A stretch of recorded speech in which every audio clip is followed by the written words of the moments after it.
Okay, greetings to one and all. We about 5 weeks after the 12th of October 2019 CERT meeting, and I apologize for the delay in releasing this video, but unfortunately some of the IT work took preference, so here we go. Now you'll notice in the video that there might be a couple of segments that appear to be missing. Well, in essence they are. The camera kept on switching off after a period of time, and naturally a little bit of the last few comments that were made before it was noticed have disappeared. But I think at the end of the day the gist of the meeting has been captured, and for the benefit of all the CERT members, I really think it's worth your while to listen to the entire video. And then of course please go and update your profiles, go and read the documentation, so as that you in actual fact do get a broad overview of exactly what it is that I wish CERT to accomplish in the long term.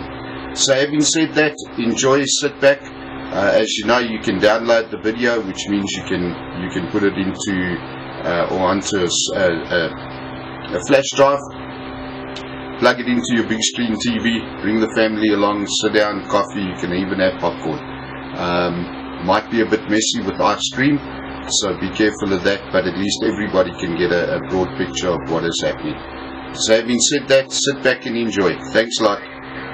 Alright, morning everybody, thanks for coming. I know the numbers look a bit low, but the numbers aren't actually low considering the fact that in essence we are approximately 38 that are on book.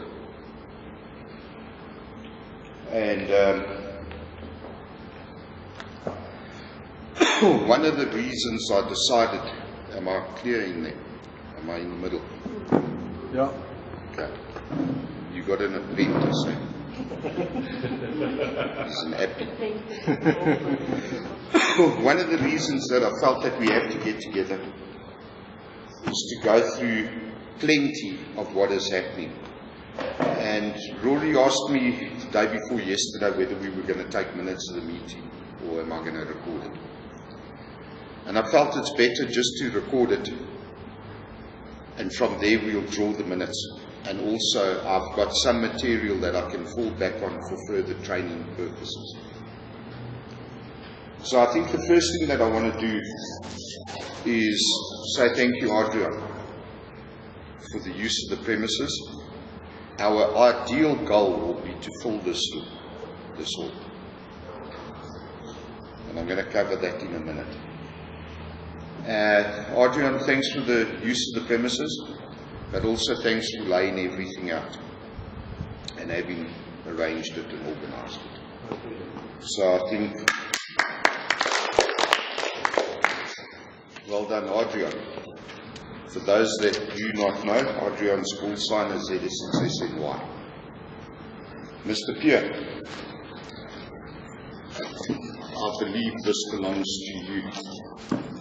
Thank you very much. We will talk about accounts in a minute. Yes.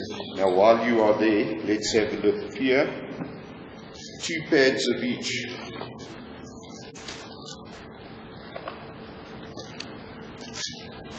If I get this out of the way, then I've got more room on the desk. There you go, Pierre. Thank you. France, 2 pads of each.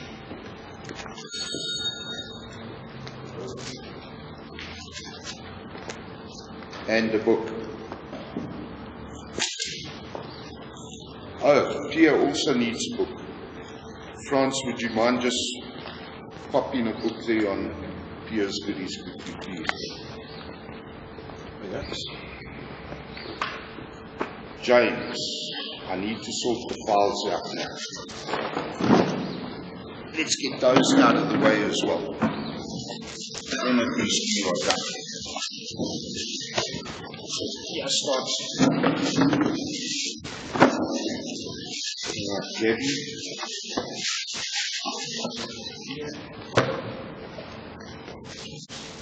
Gabby, James. Here. And use less.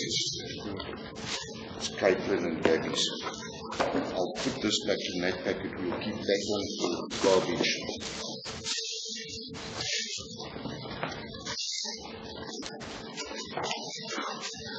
Okay, guys, that have taken the files, please be aware that there are 4 dealing files and not 2 dealing files. The reason there was a delay with the files is I ordered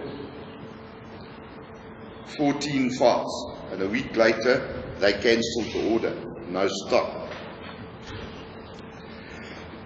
So I came back and ordered again. But the second batch of files that were listed as being available. And 8 days later they came back and cancelled the order, no stock. And who was the supplier? Vantex themselves.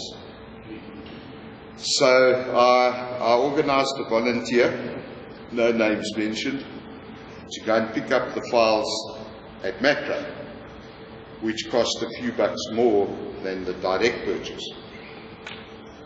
And we got 14. There is a trick to it. Rory and I sat playing with it yesterday. Rory, would you like to briefly explain how to punch your files? Instead of punching once, you punch twice.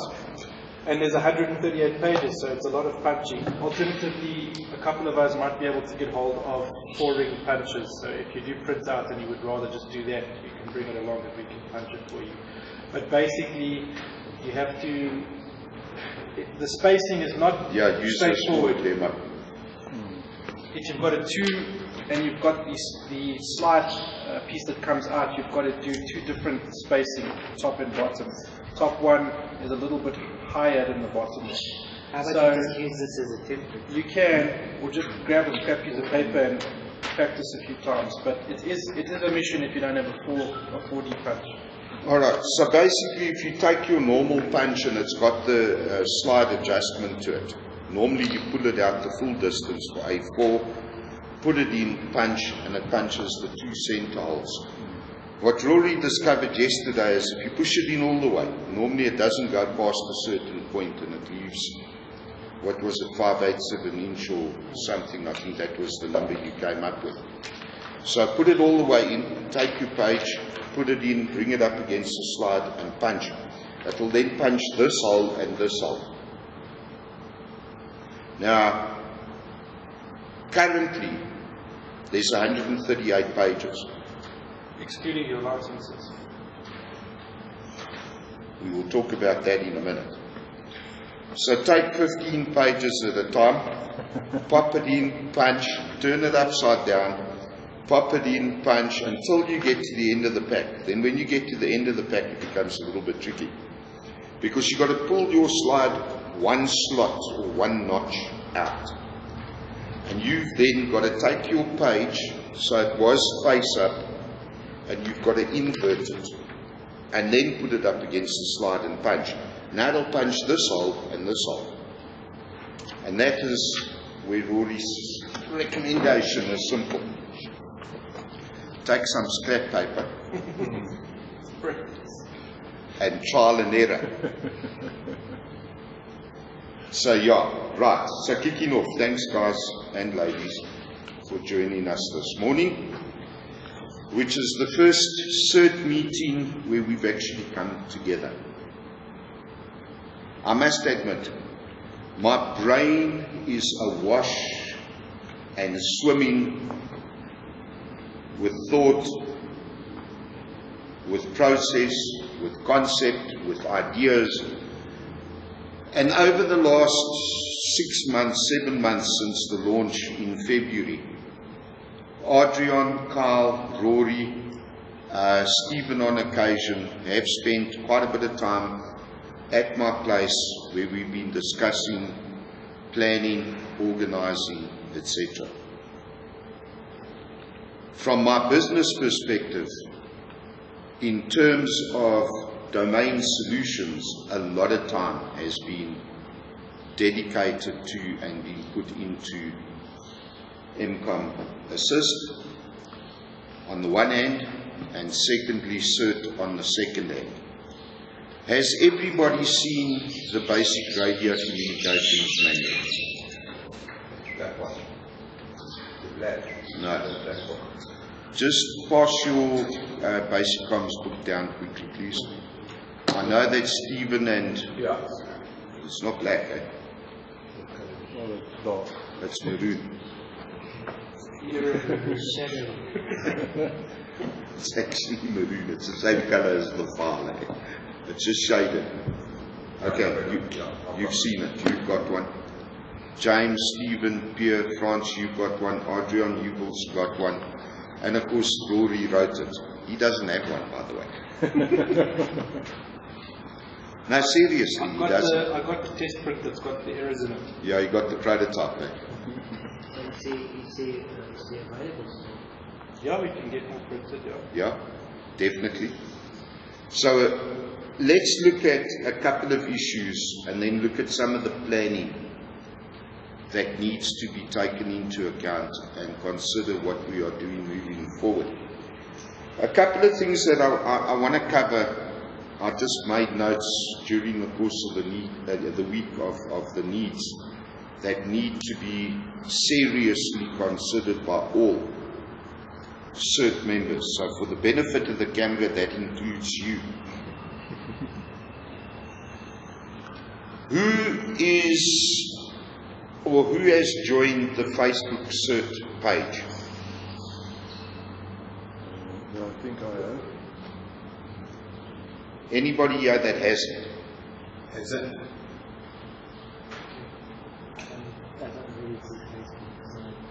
Guys, go and have a look at the Facebook. Log on to Facebook. Send me a message and I'll send you the link. Sorry, I've eaten my beard here. I'll send you the link. Go and join the Facebook page. And there's a reason that I want all CERT members to become members of the Facebook MCOM Assist CERT webpage. I don't want you. I don't want to be on Facebook. But you are on Facebook. Not at all. Not at all. I'm also No, I've got a principle thing that I don't want to be on Facebook. Okay, because what I'm doing with the Facebook page is posting relevant information pertaining to disasters, emergencies, and potential risk, which I feel that CERT should be undertaking. As a community emergency response team, it is something we should move forward. So those that are members and those that sign up as members of the Facebook page, whenever I post something, you will get it on your profile that I've posted. And the tendency is to click like. And all that does is on the Facebook CERT page, it tells us how many people like that post. And only the members of that CERT webpage see the numbers that is liked. But the information is not distributed to your client, your friends list. And the only way you get it out onto your friends list timeline is to share the link or the post. That's why there's a share button. You'll understand in a minute why it is imperative that we share as far and as wide as possible. So my request is quite simple. Do not like the post. Share it. I post something, there's 111 members on the page. It's seen by 45 or 75 people. 6 people like it, 2 people, and I'm one of them, Rory's the other one. Share it, and that's as far as it goes. We're not getting the message out. So please share it. Next point, profile updates. Okay, with the MCOM Assist, or the launch of MCOM Assist CERT, I had everybody using the MCOM Assist webpage. But I've since come back and created the CERT.net.za website. And have moved the entire CERT operation into CERT.net.za. So those of you that go to the CERT portal and get errors, know that you're in the wrong place. Your bookmarks are outdated. You'll have to kill it and get the correct one. CERT.net.za.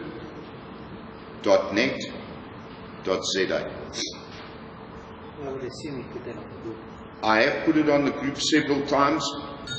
Alright, so guys, I understand that the general chat group can get a bit noisy. We shouldn't use it for pertinent information.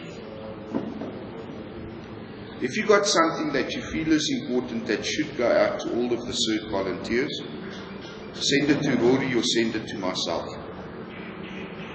Or send it to Carl if we don't respond to it. And then Rory, myself and Carl can at least forward it onto the admin only group, which is a quiet group. I created that admin only so that only relevant, important, vital, critical information can be disseminated amongst the volunteers. And of course there is the CERT emergency group if the shit hits the fan. Please read the messages and then ask the questions, instead of asking the questions and the replies are already there. Because what it means is, I've got to stop what I'm doing to come back and repeat myself. Which is the other problem.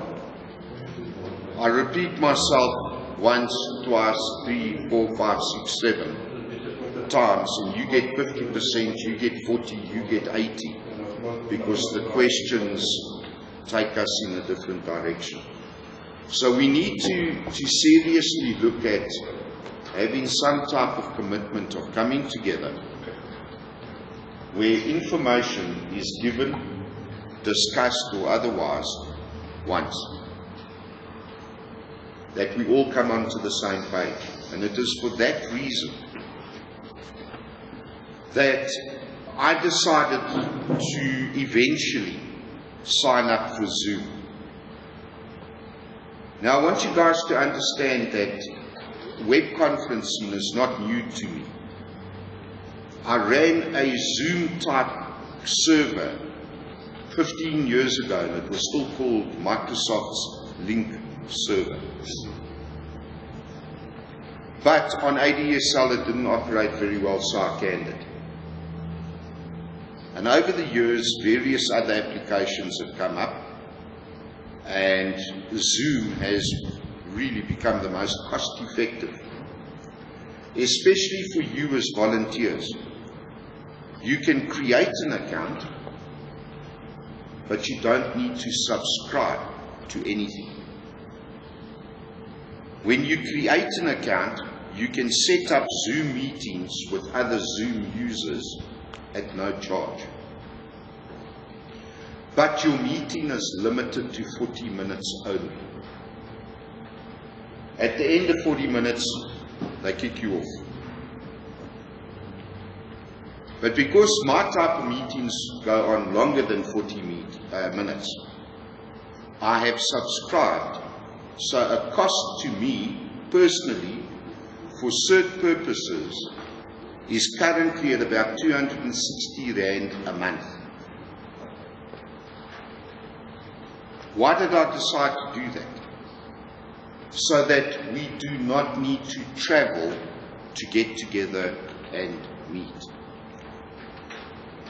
As CERT volunteers, I feel that we should have a get-together, a meeting, a face-to-face meeting, at a minimum of once every 2 months. An absolute minimum. Because coming back and looking at the concept of CERT, we are not a first responder organization. We shouldn't be doing things every day, every hour, non-stop. That's not what we are here for.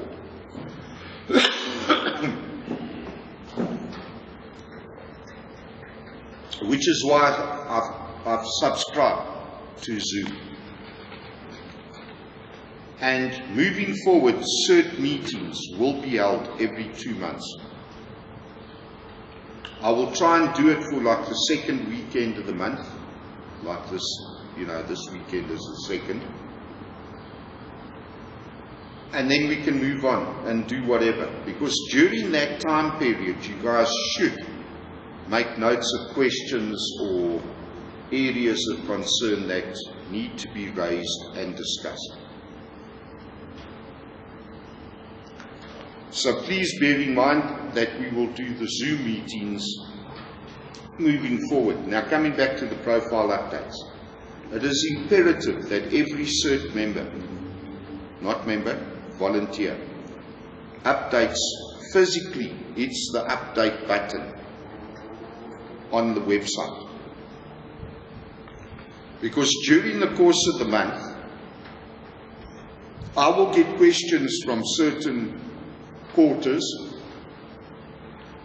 or need to supply information, sometimes in general conversation, but most definitely there will be an official reporting structure coming up that I need to draw that information from each one of your profiles. And I can't do that when you've answered yes, yes, no, no. I can give 2 yeses, 2 nos, because I can't answer for anybody else. When you log on, whenever I add a new field of information, I will make it a required field. When you open your profile, right at the top, it will tell you what's missing. In big, bold, red letters. Read it. If you forget your password, hit the password reset button. It will send you an email that's just so long. If you can't come right, let me know. I'll give you a temporary password. But then please make sure that you reset the password on your profile. So it's critical now for us moving forward to ensure our profiles are updated at least once a month. I'd actually prefer to have it updated around about the 30th, 31st of the month, that last week, so that at the month end I can generate the relevant reports and send it to the relevant people. And the reports currently say 38, and then I got 2, 3 answers.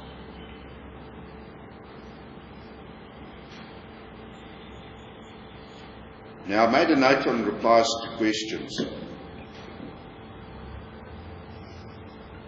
And that ties up with what's happening on the groups.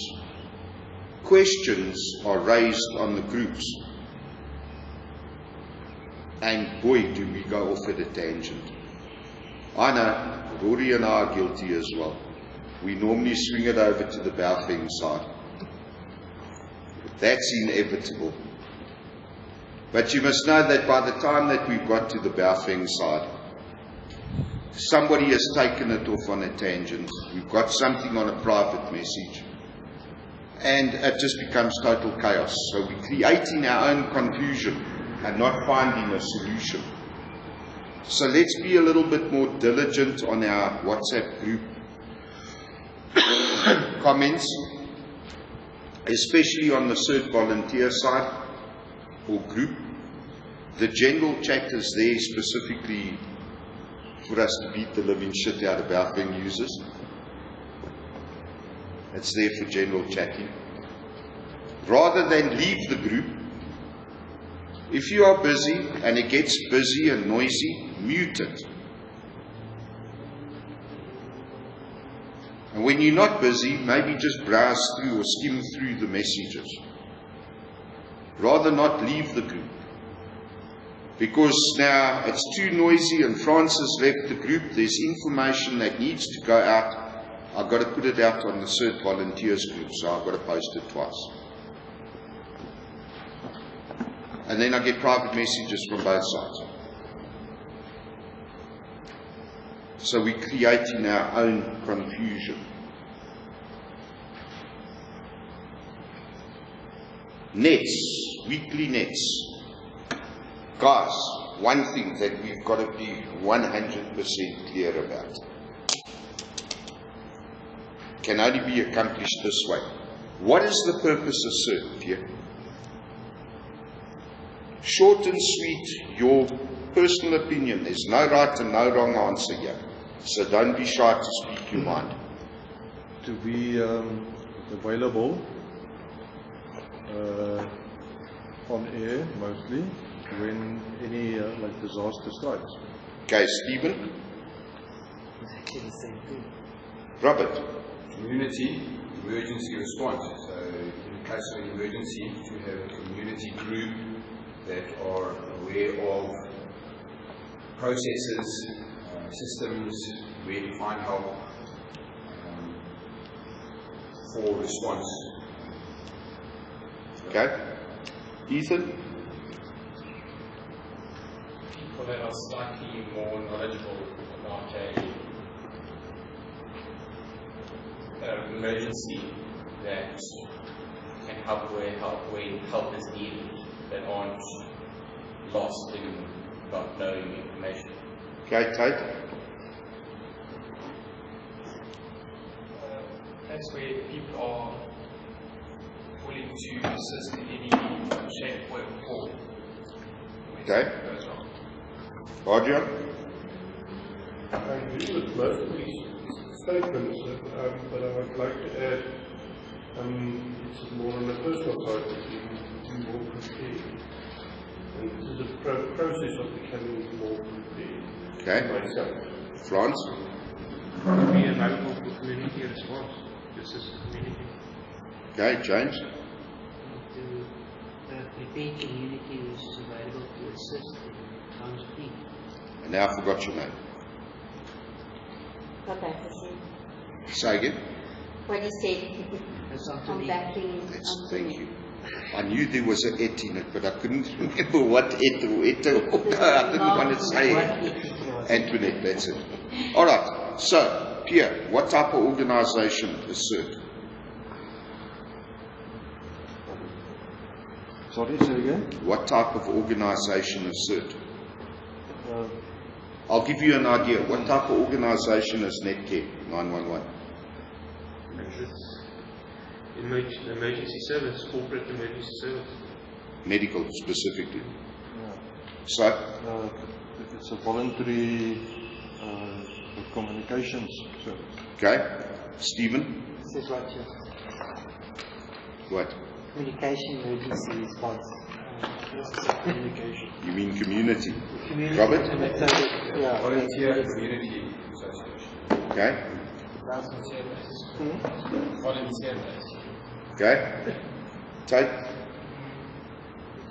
Disaster.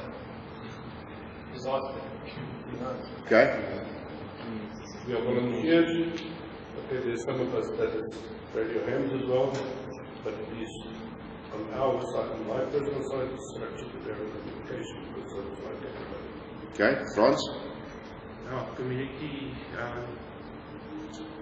volunteers. James? Antoinette?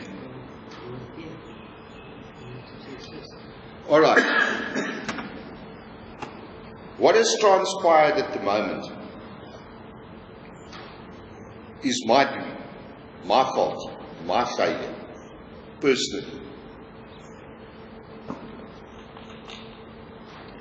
Because I have not put out a clear-cut message to the existing CERT volunteers.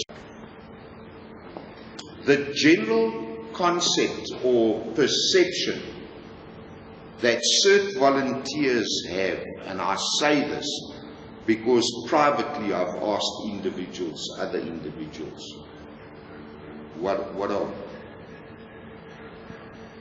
and that is a radio communications organization. And I'm sorry to say it to all the radio amateurs, sitting where I'm sitting, as the executive officer for MCOM Assist CERT, CERT does not need radio amateurs at all. So you want us to leave? No. And I'm saying this because of the conception, or the perception. The conception hasn't taken place. I need to implant the seed first.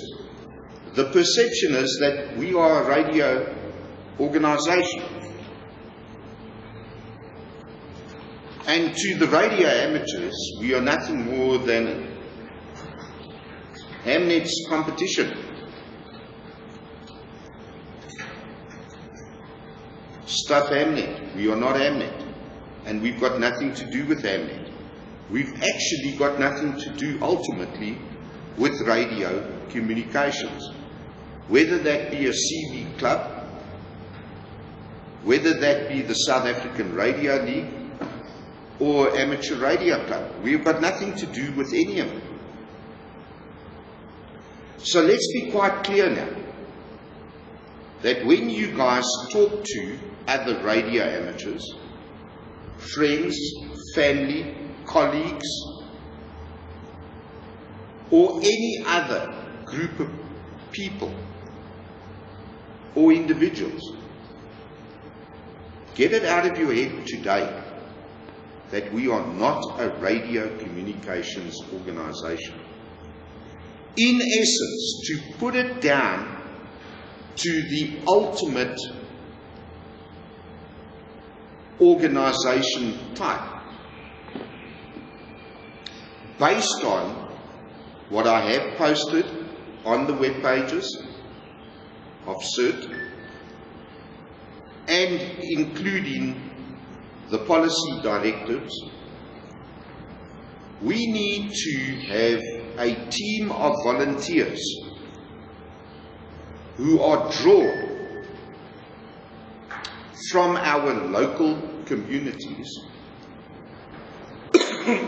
who are able to assist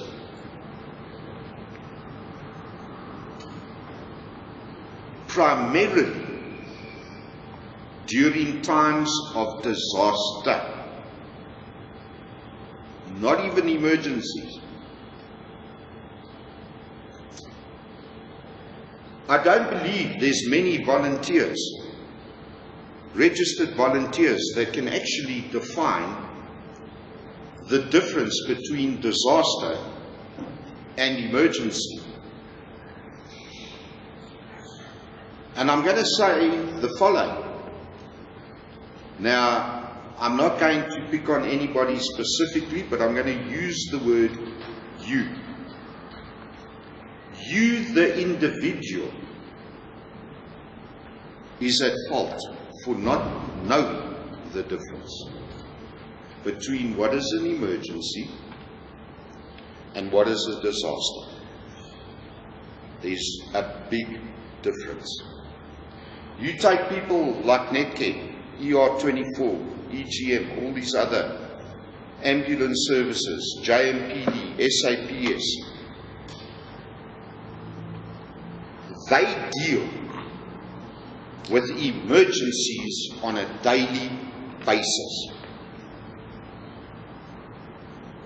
Their departments, their companies are structured in such a way that they can deal with X amount of situations per area, per day, right or wrong. If they find that there is an escalation of something specific, then they will rebudget and employ more staff. Rebudget, deploy more vehicles and resources. But those services are not, now I'm not being offensive to any of the services, geared up for a disaster. You see, an emergency is something that has become critical to life or to property on a daily basis, where the local agencies or emergency medical services and fire departments can cope with it on a daily basis. Within South Africa, most of the municipal areas today are actually borderline disaster areas, because the municipal services do not have the capacity, whether it be personnel or equipment, to deal with just the ordinary course of emergency situations that take place daily within their areas. I mean, if we're down to 6 fire trucks in Johannesburg, we have a problem. I think the private ambulance services probably outnumber the municipal services of at least 10 to 1, just as an average, countrywide. The responsibility of dealing with emergencies rests on the local municipal structures. The private ambulance services, like the private security companies, are supposed to service their own customer base, which does alleviate municipal services somewhat. But a disaster is ultimately something where the local services are unable to cope with that situation. And even if we take our municipal services and all of our private services, a disaster, they will not be able to cope or to deal with it. Just before we kicked off the video, just check that angle is right there, Rory or Pierre. That's fine. Just before we kicked off the meeting and started the video, we were talking about Japan. The Formula One race that's supposed to take place tomorrow, Rugby World Cup today. Both have actually been cancelled. There's a couple of other events that have been cancelled. Why? Because there is a typhoon moving in, and Japan has actually ordered the evacuation of 1 million people. How are we going to deal with this in South Africa? How are we going to deal with this in Joburg alone? Firstly, how do you tell 1 million people to get out? Especially when things like SABC don't work. Radio stations people don't listen to. Next question, where do you put 1 million people?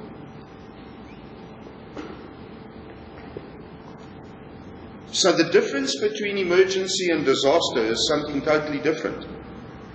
And this is a meeting, it's not a training session, but I needed to give you that breakdown in order to understand that the purpose for having a community emergency response team is to plan, to prepare for, to train for, and to become proficient in order to assist the authorities during times of disaster. And create awareness. As a sideline, yes. And the sideline I'll discuss in a minute. So in essence, CERT teams, wherever they are found worldwide, ouch. Take note, CERT is a worldwide structure. It's not just South Africa, it's not just MCOM Assist. They're pretty strong in the States. The States launched their CERT program as a result of the Japanese. So if there's anybody that we can learn from, it will be the Japs. And the Japanese set up CERT teams to deal with the aftermath of the earthquakes which they experience. So MCOM assists CERT's ultimate organizational typing must be a disaster relief organization. It's a totally different concept to a radio communications organization.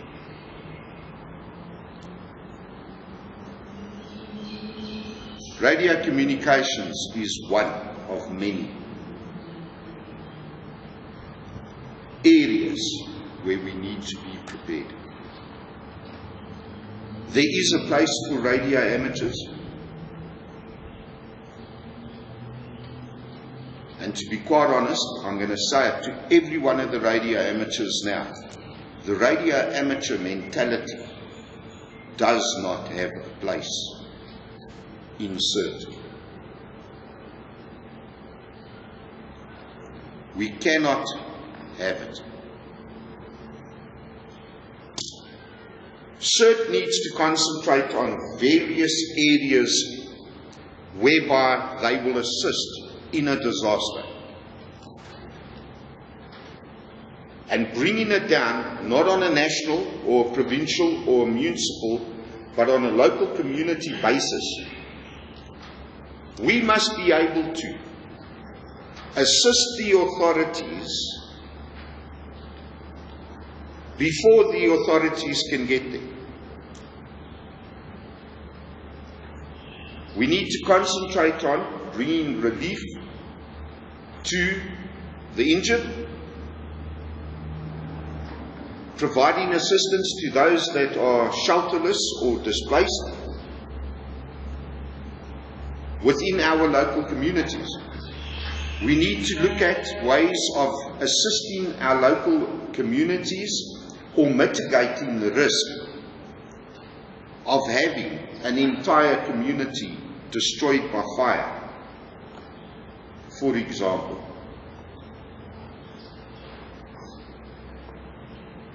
For us in Joburg, our risk of flooding is minimal compared to the coastline and to the towns that are situated along our major river runs or areas. Parts of the Yukskei, definitely. Sandton, Alexandra, Fourways. Those areas are prone to flooding. On a small river, we're not even looking at places like the Vaal River and the Orange. Low-lying areas under our major dams, the Bloemhof Dam in particular, the Vaal Dam, another one. Those are the dams close by to us. Exactly. Lichtenburg, another big town, but small. And all of those areas, Bloemhof Dam, done. Wolmerandstad. Those of you that remember the floods in Ritchie, that was unexpected. I still got aerial photographs of Ritchie, where we assisted. Okay, so CERT is a disaster relief organization, the bottom line. And we need to concentrate on things like first aid, fire. We also need to be aware of hazmat situations. We need people that need to train up on that. We definitely need people that are able to communicate via radio. We need to do it in a couple of areas. The basic communications, in other words, even though you're shy, you should be able to pick up the radio and call for help without being shy. You see, this is where this disaster awareness campaign has to come into play. And each and every single one of you, you need to be trained up, young lady, so that you can sit with your classmates and create an awareness to potential disaster, and every single one of us as a CERT volunteer should be carrying out a daily disaster awareness campaign. For the new year, the gazebo and everything will be available. If you guys who have groups, scout groups, school groups, homeschooling groups, otherwise groups, that group, this group, whatever group, doesn't make a difference. Get involved. Come get the gazebo, put it up.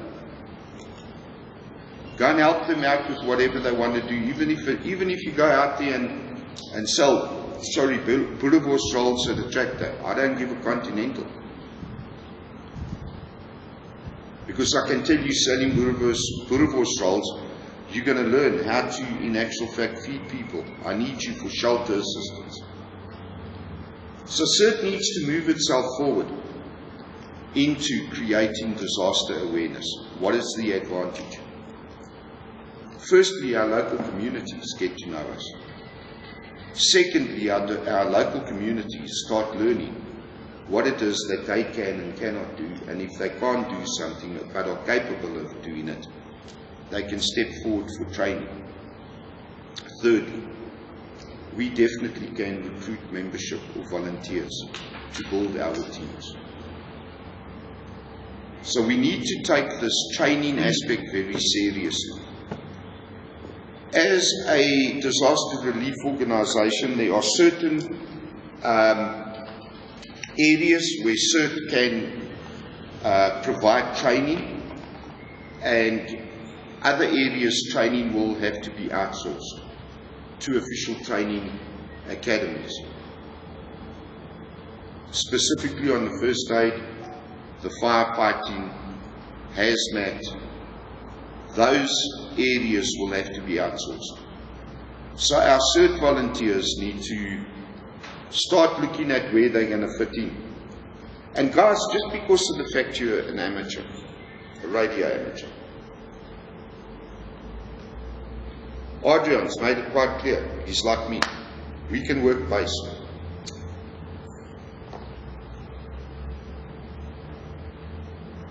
That doesn't mean we shouldn't do first aid.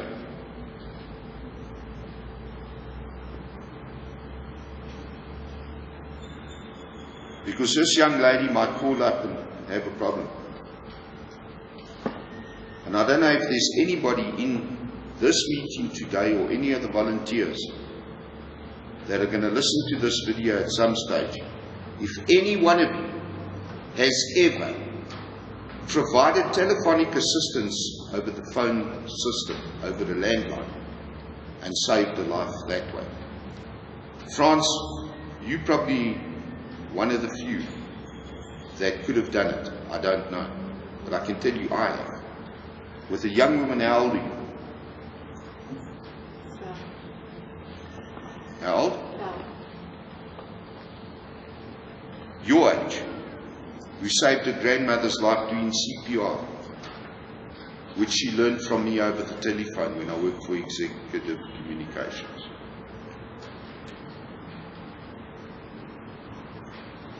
Radio operators, you need the skills to be able to assist the other volunteers who do not have the skills, may never go and acquire those skills or are in the process of acquiring them. You need to have an understanding as a radio operator, which is why we are looking at not just the basic radio communications, but an advanced radio communication course. We are looking at putting together the training modules in various other areas. On the point of communications, this, for me personally, has become one of the biggest painful parts of radio communications ever. Even today. I just put the phone down with Stephen, said to him, listen, Rory's there by me, I'll jump in with Rory, you can come straight through. We're pulling out of the gate and I've left my glasses on the desk. And for 5 minutes we battled to get hold of Carl. Not because he was ignoring us, but because the handheld communications over repeater systems doesn't work. So repeaters at your house. And the repeaters at my house. Okay, those of you that are relying on handhelds, I'm telling you now, you are going to cause the death of your own family, friends, and local community by relying on this type of communication. And as CERT volunteers, we've got to stop it. What we do have to do is understand the application of handheld radio equipment. We also need to understand the limitations and the restrictions of handheld radio equipment. So if we are working a property like this, the handheld communications is perfect. Even though I've got access to the Northcliffe repeater from here and the CERT repeater at home, ideally, if we are having a function here, we should have a field station deployed, in order to ensure that we have reliable radio communications. Anything less than that is frustrating, it is painful, it is annoying, and it is confusing. Echo 1, Echo 3 with traffic. Go ahead, Rory.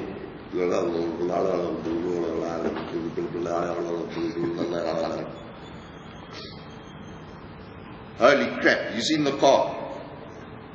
He's got a high tierer, the most extensive high tierer, MD785, with a crappy antenna on the roof. Did he lose his antenna? Blah, blah, blah, blah, blah, blah, blah. No, wait a minute.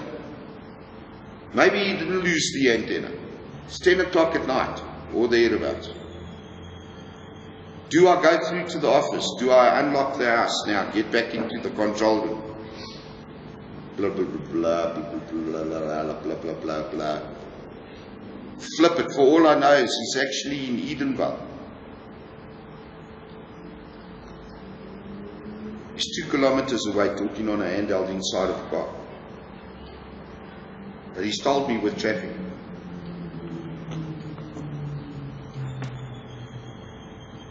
He might not have been here today. He might have been at an MVA where there was an MVA on an MVA. As CERT volunteers, we cannot afford this. For ourselves, our friends, our family, our community. So, those of us that are radio amateurs, your radio amateur mentality must leave. You've got to stop it. We see it every day on every single repeater. So-and-so calls so-and-so for a radio check. The guy has got so much rain that you'd swear you in Japan with the tycoon coming in. And you tell him, you sound terrible, dude. You breaking up, you waving a flag, you got plenty of hissing and noise. And Stu as living nuts. He will come back with an over of 10 bloody minutes explaining why he's got so much noise. Holy shit. Catch a wake up. Thank you. Let me check my system. Bye-bye. For 10 minutes the repeater is held up. We're going to get this in times of disaster. We've got to drop the radio amateur mentality. Unless you can prove to me that your homebrew antenna is workable over a given distance, we've got to drop homebrew antenna systems.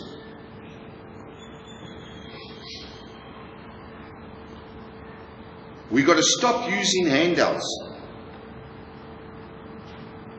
If you use your handheld like James does, on a crossband,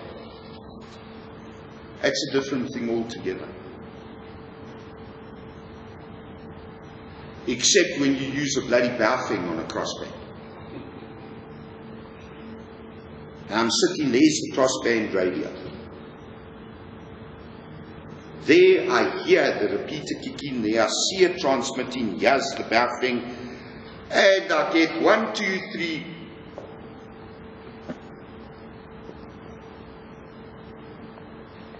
What happened? It just drops it. Okay. Turn it off, turn it on. 8976. I cannot rely on the Baofengs at home, on crossband. I put the Wuxang next to it.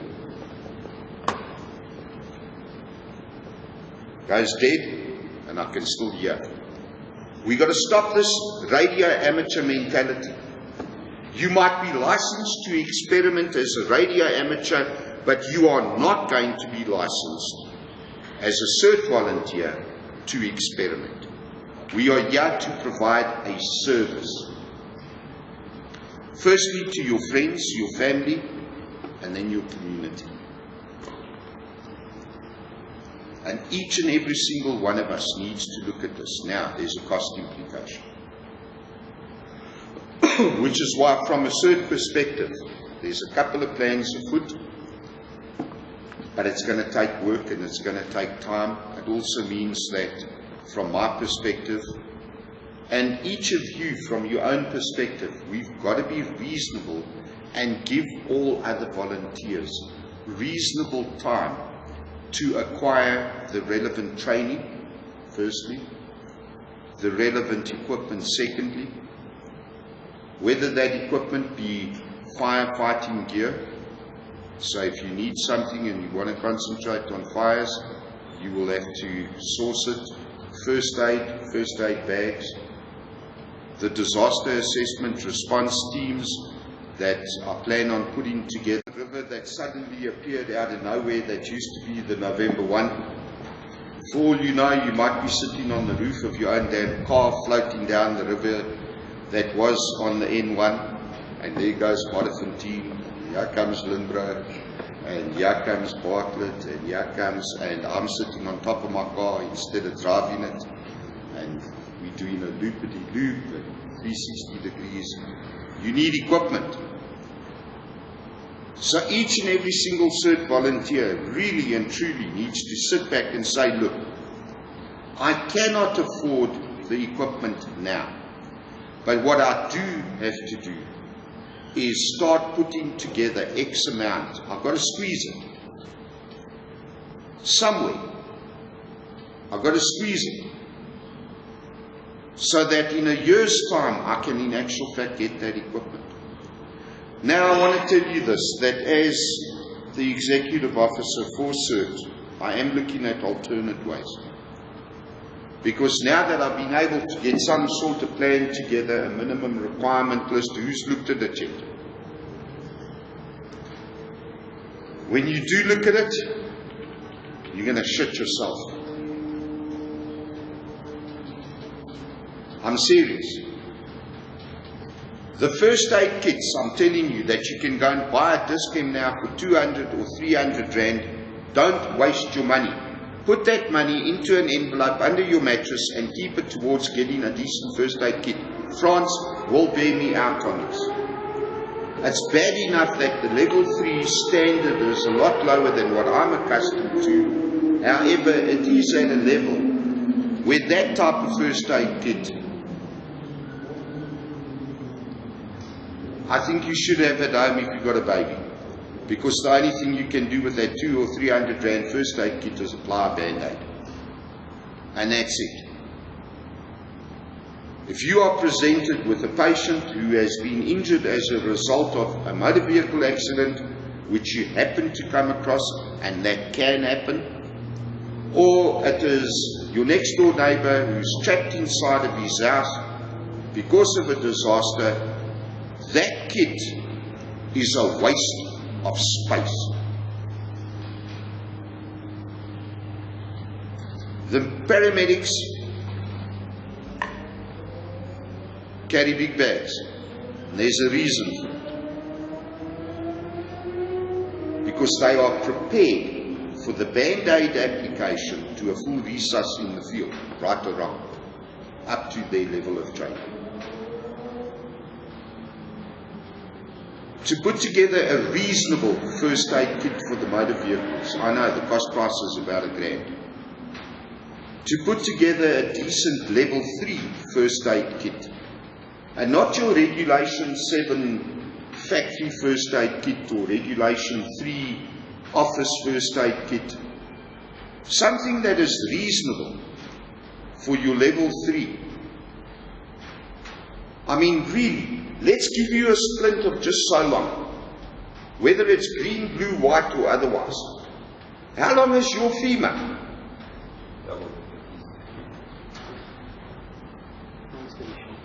I mean, how ridiculous yours is short, yes. I mean, it's the size of your bloody foot. Level 3 first aid doesn't train improvising. They won't understand what it means to actually splint using the good leg. But you've got a splint just so big. No, guys. I expect France to go through my list. And Trevor. Trevor's been through it. And to look at the two. The general, which will be the green bag for the vehicles, and then the advanced for the level 3. Then when we get to our basic BLS, BAA, ILS, ALS volunteers, they already will have most of their equipment. If they're coming in as newbies and doing their training, they already understand that they need to acquire equipment over a period of time. So let's be realistic and give you guys time to actually acquire your equipment. But I want to take this a step further.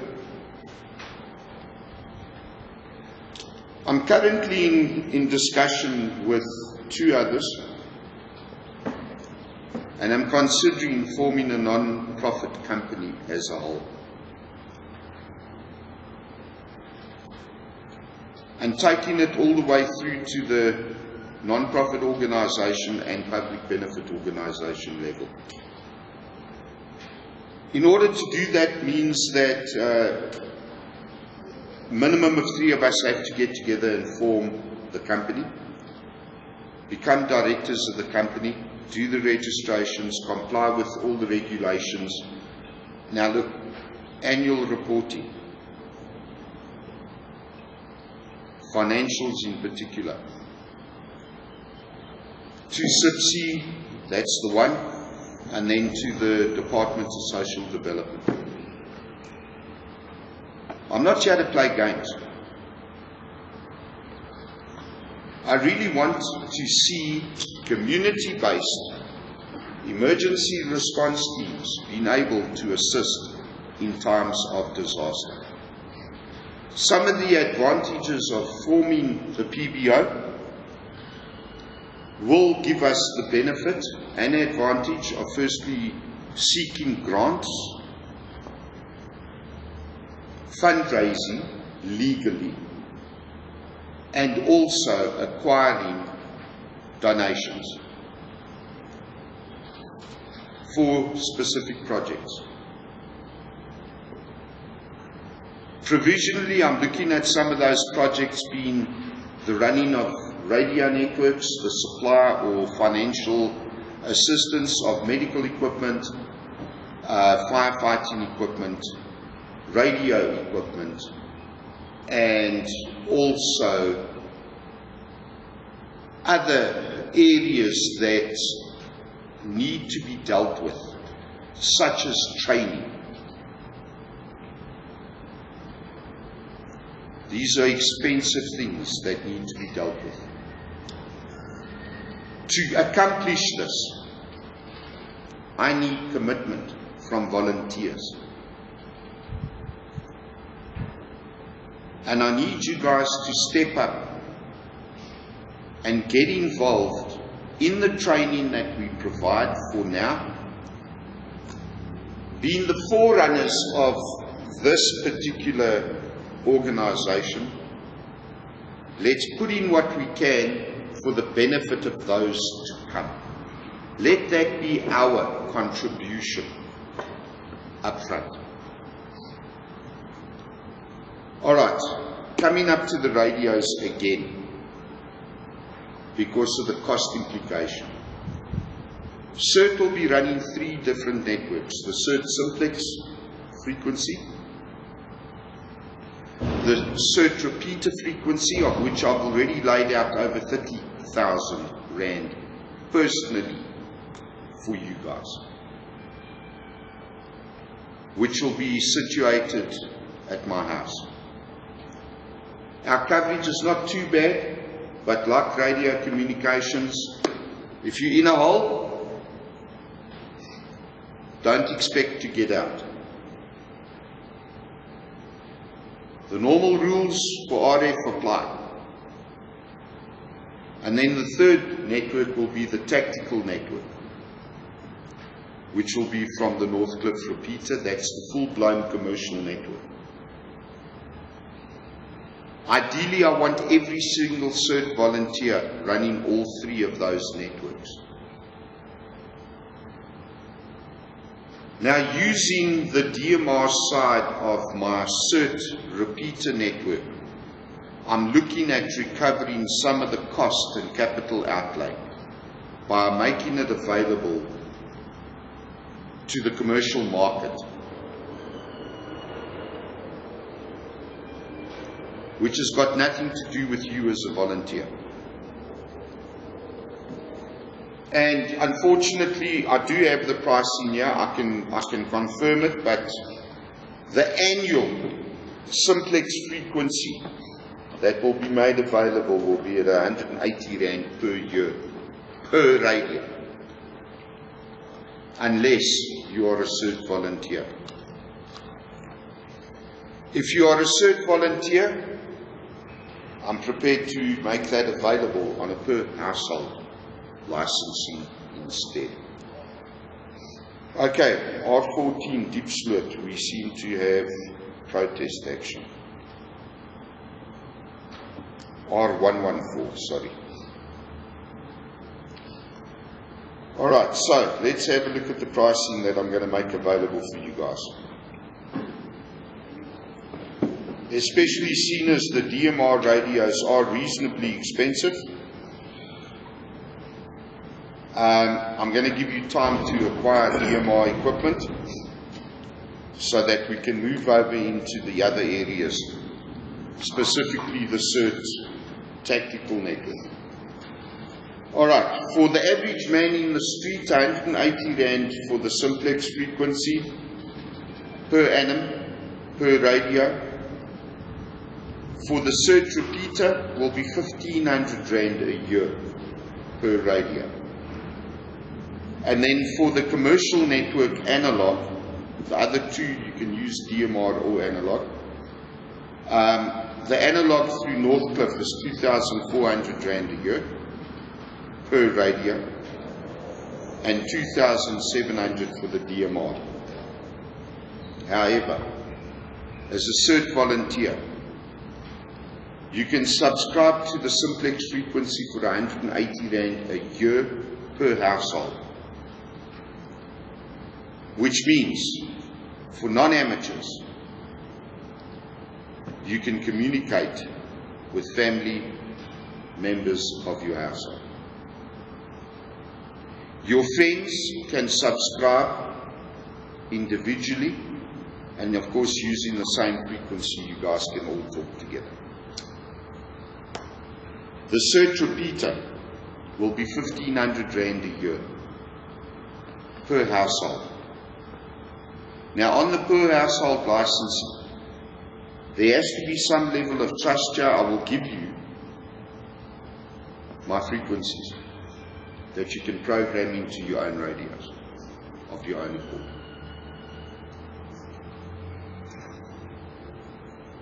But if you decide to come off of that frequency, you guys have got to stop using it. Because I'm giving everybody, including the commercial users, warning now. If licenses are not paid, that information will be sent through to ICASA. And they can come and knock on your door. I'm not chasing after you at all. I'm just not going to do it. As CERT volunteers, I'm giving you the option to do a payment on a monthly basis so that you don't have one big lump sum that needs to be paid out. I would like to get you onto the CERT, either analog or DMR, as soon as possible, so as that we can open the network up to non-amateurs, number one. Number two, your family members who are not radio amateurs can be brought on board, and we just grow that radio network as wide as we possibly can. So, if you are an amateur, you can come up at 125 Rand a month.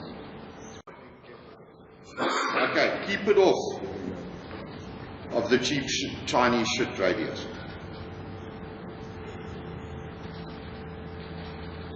If you do put it on your Baofengs, remember per household licensing, I don't care how many radios you program up. If you got 1 or 10, you're going to pay the same price. Just don't give it to your friends. It's for your family, immediate family. It's for your immediate family only. When your friends sign up, there will be a complete form that has to be filled in, and I need it for ICASA purposes. I will give them the frequency, and then they can tell you I'm up. Then you can talk to each other. Also, bearing in mind, we've got to consider our safety first and foremost, before anybody else. Our safety is going to be covered through our radio communications. We cannot have this frequency being made available to non-CERT volunteers. The commercial users, I will have to program their radios on commercial radios. We've got to secure this frequency and keep it amongst ourselves for our personal safety first and foremost. Anthony had a situation, gave us a location, threw me off direction completely because of one statement behind Checkers. It was nowhere near Checkers, it was on top of the hill. On top of my hill, where what I call my nipple, on the mountain. Nowhere near Checkers. Like this pin drop that we've experienced today. Might be next door. That could have been calling for an ambulance today. We could have had EMS sitting there looking for something and not finding it. Like we've seen on our groups, Rory. But there's nothing happening here.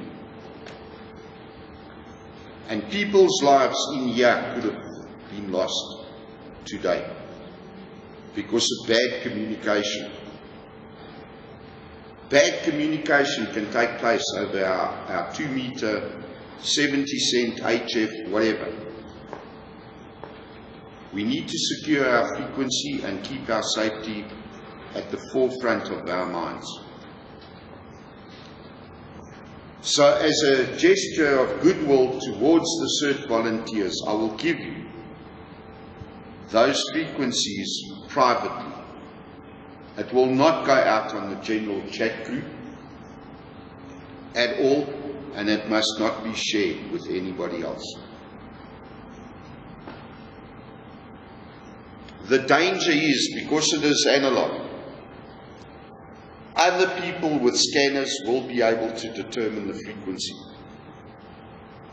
Therefore, between now and the 31st of July or the 1st of July next year, I'll give you guys time to start looking at it, acquiring your DMR radios. For the amateurs with equipment, look at some of the equipment that you can dispose of, sell it on to other amateurs, new amateurs. In other words, roll over your radio equipment.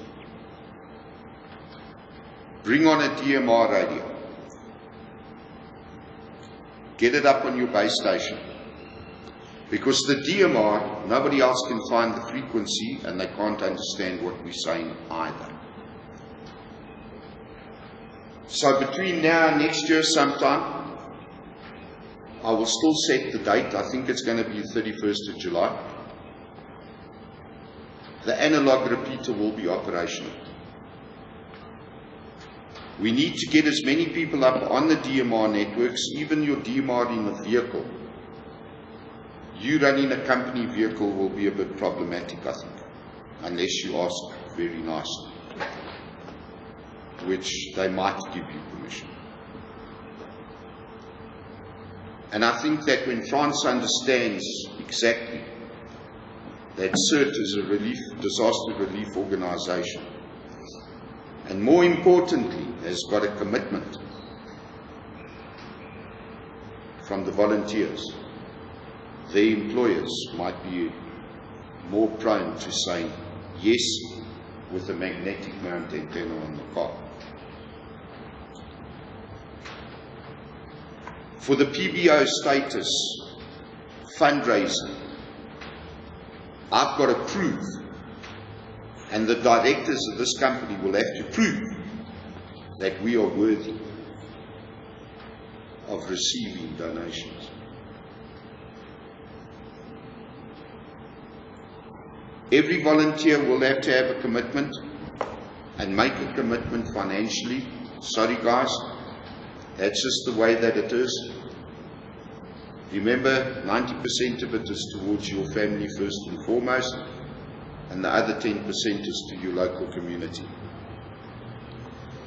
The CERT tactical network through the commercial repeater, unfortunately, will still remain as a per radio license. And that one in particular will have to be done on a commercial radio. Whether we go with the analog at Northcliffe or we go with DMR, I prefer the DMR, it will have to be on a commercial radio like the High Tierra. The 615 is perfectly workable for the radio amateurs. Zone 3, I put on all the radio amateur repeaters.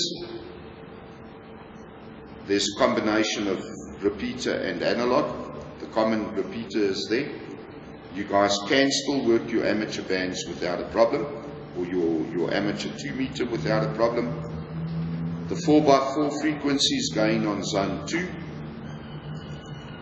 I personally believe that every CERT volunteer, especially at the base stations and the field stations, and yes, there is a difference. Please read the policies in order to understand the difference.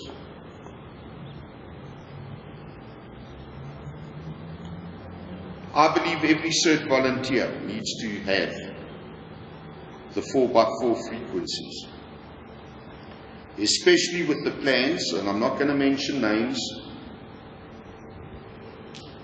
that we are going to start looking at in the new year, which will involve the 4x4 community. And then the Alpha network will be the Alpha Simplex, the Alpha Repeater, and the CERT Tactical networks. So the 615 is perfectly workable. If you want to be a little bit more fancy, you can go with the 625. I do not expect you to buy the 785 unless I can pick up for a good price, then maybe you might go with it. So 2300s, 2730s, Wuxangs, you name it, whatever. If you can, start looking at rotating them out. Consider it. So, Chair, just on the commercial frequency side, 2300s, 2730s, and those types of amateur radios are not designed to transmit outside of the amateur band. So you also need to be cautious if you are programming commercial frequencies into those radios. Correct. Unless those radios have already been opened. Most of the 2730s are open that I supplied. But it's the filtering. It's the filtering, it's not the ability to transmit there, it's the ability of the radio to... It's workable, it's doable, but it's not perfect. So yes, you need to consider, although our frequency is not that far off.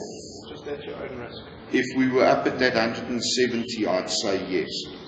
So bear in mind, there is a risk on your normal amateur equipment, but to kick you off on the analog side, come up on board, get up on there, let's start using the network, and over the next year, switch over to DMR. Which brings me to the point of radio lifestyle. Stephen has screwed up his antenna system and hasn't had time to fix it up yet. So now we don't hear Stephen at 6 o'clock in the morning. In this room, the only three people that I hear on the radio daily is Adrian, Rory, and me. And I'm tired of listening to me. I need to listen to a few others as well, please. As CERT volunteers, and even as radio amateurs, we've really got to consider our radio lifestyle. I know I tell him on a regular basis, don't you have a bloody radio? He's got in the vehicle, but he doesn't turn it on. Or he turns it on and he doesn't call up. But he will call up when he wants to stir. You see, today I was constantly shaving. I decided, no, I'm coming today as old Papa Smith, not as old Potster. Because Rory calls up, like he did the day before yesterday, and just says, oh, you notice there's still no minutes on this whole website. 4 months later, no soul minutes. Okay. Radio lifestyle. You guys seriously have to look at getting your radios up, turning them on and calling in. Which brings me to the weekly nets. We need more participation on the nets. If you guys can't come up on the radio, like I know some of you have only got the handhelds, France, you've got the Wuxang as well though. Have you got your base station up? What happened? Yeah. Too busy at the moment,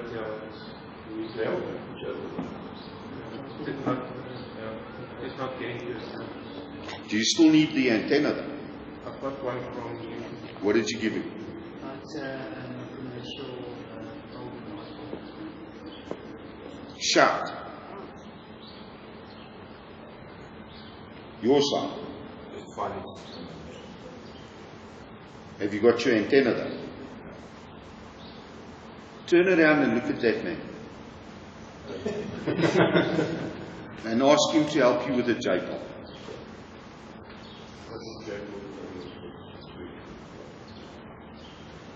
Because it might not be as expensive as you think.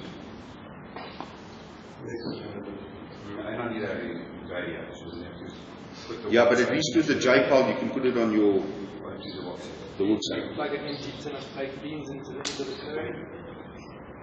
shout. No, you don't shout.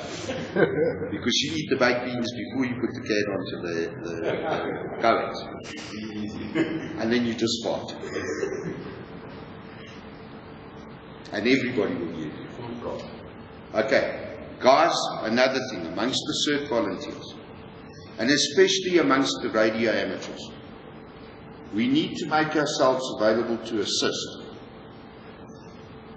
not only radio amateurs but non-amateurs as well. A lot of the wives feel left out. It's not their place. And the reason for that is because it's your bloody fault as the male. You've got to sort this problem out, guys. You know, our Red Cross days, jokes aside, AD90 was a male detachment. That was the structure of ambulance detachments. The V80s were primarily the women Red Cross volunteers. But as AD90, every single one of us, excepting for Craig, Mark and Robert McConaughey, who were at school, had partners or were married. We had our wives on board with what we were doing. Our wives were the ones that would in actual fact say to us, dude, you said you were going on Saturday morning. Don't pull this, I need a discipline stunt the night before, because I am waking you up 4 o'clock, and you will go.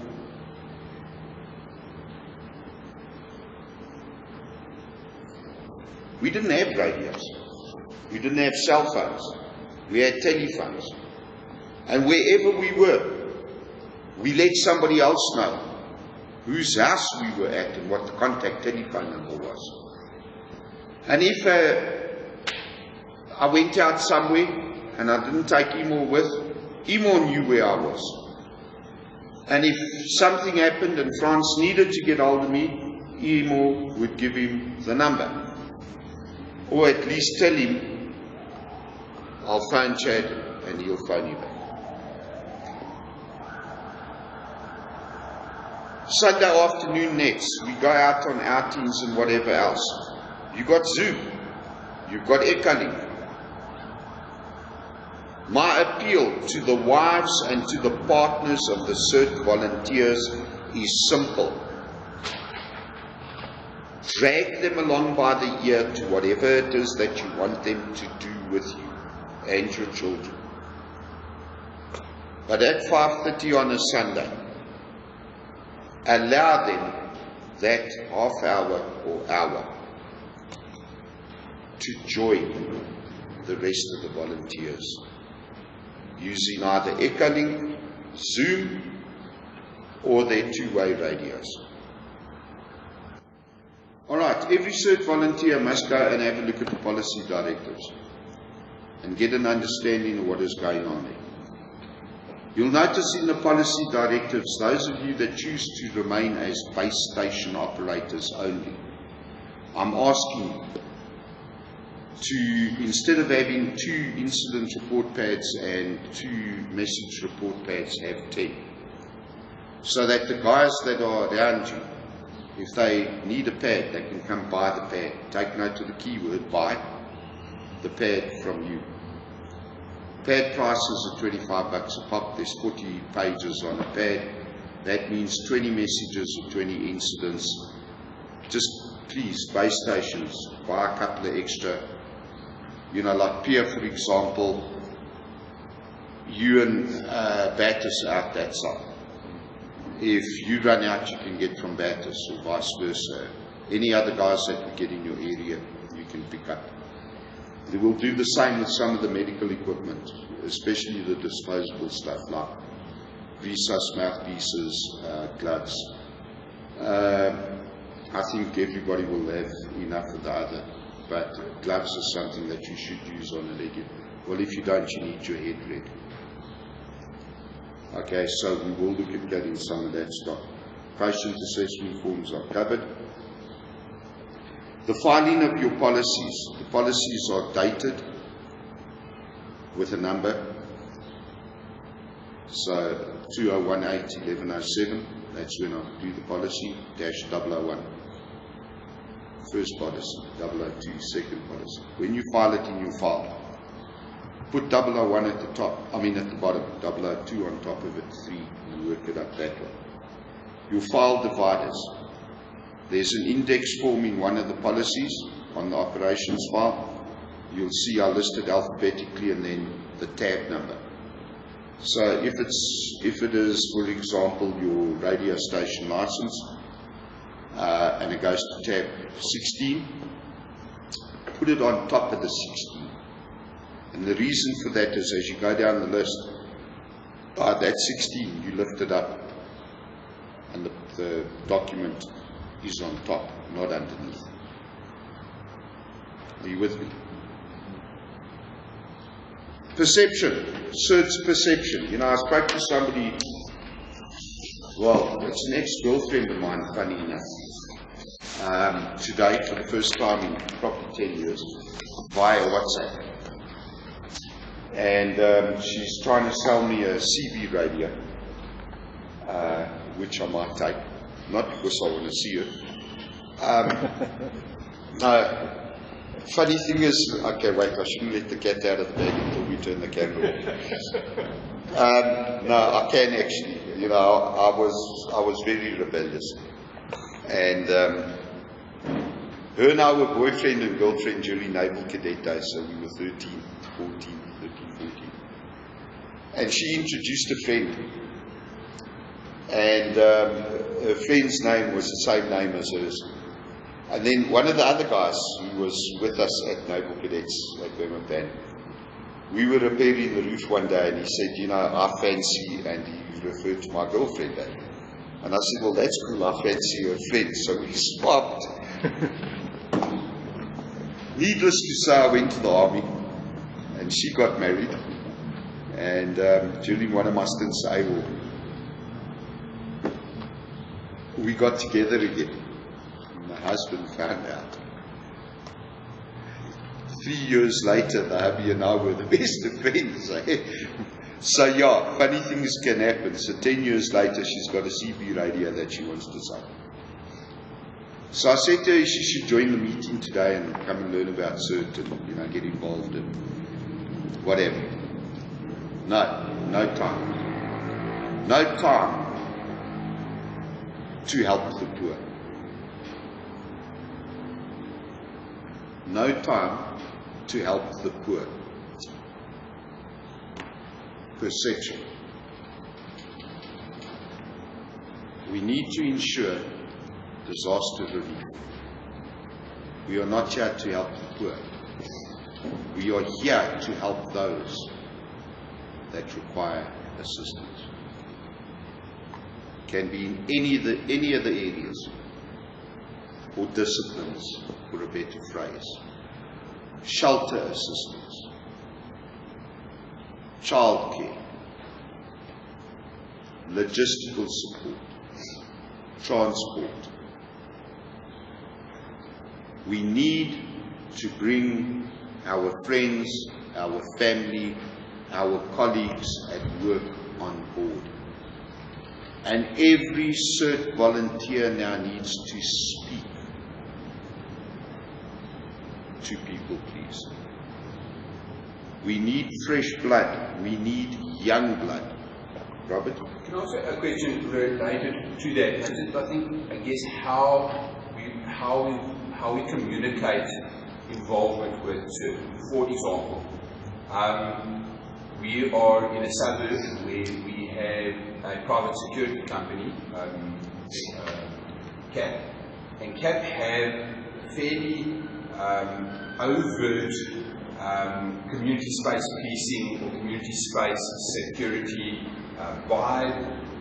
They have follow me home teams, but they also have things like emergency support groups.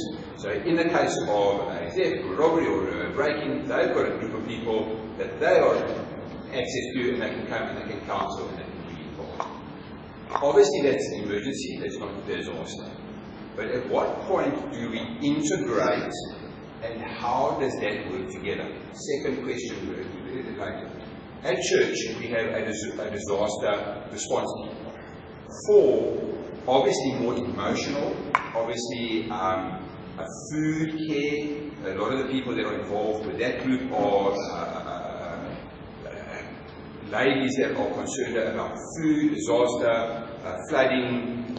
Quickly, at a phone call, there's a whole group of people that are actions that can do something like that. Obviously, it's coming from a spiritual, from a Christian bias, emotional care, food care. How do we interact? I know that the mosque around the corner from us has a very similar thing. How do we integrate and how do we communicate what we're doing to be part of something like that? And what words do we use? Okay. Part of the training that I've spoken about will be to put together an MCOM Assist CERT induction course. My goal, my intent and my purpose is firstly to train you, the volunteer, on who, what, where, when and how CERT is and will operate. But also to be able to communicate this to other groups. Now, just as a simple answer to your question so far, if I was still with Red Cross, or let me put it to you this way, as Red Cross, the first thing that I did, and will probably still do, today, in a disaster, is to ask the authorities to remove all of you from the disaster area. Ouch. Wow, how can you do that? Quite easy. Because you've got all these little independent groups doing their own thing, and they've got no clue of what they do. What was the phrase that was used? Do-gooders, that's it. Bleeding hearts. And bleeding hearts.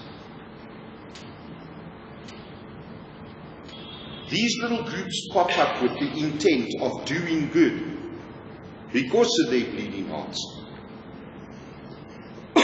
But Chair, sorry, and I'm going to interrupt you because I would rather have those 50 blankets there, knowing what to do with them, than not there. So somehow... Do you know your 4 ways walk? Do you know your 4 ways walk? Not well, but yes, yeah. Right. I have a photograph on my wall when 4 Ways Mall wasn't there. And what actually happened is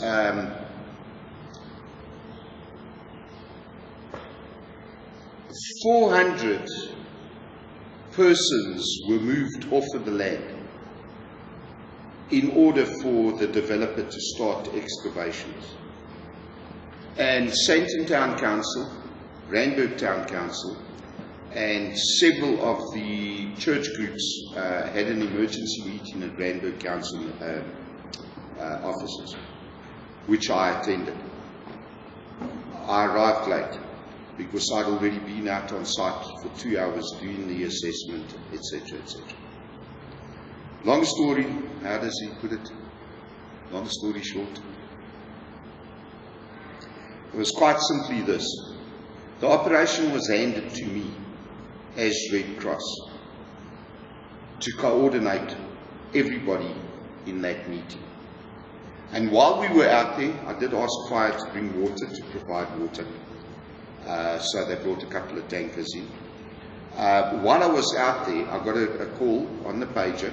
Now, we did have a radio network, which I responded to via the radio, to meet a woman here on Witkoppen Road,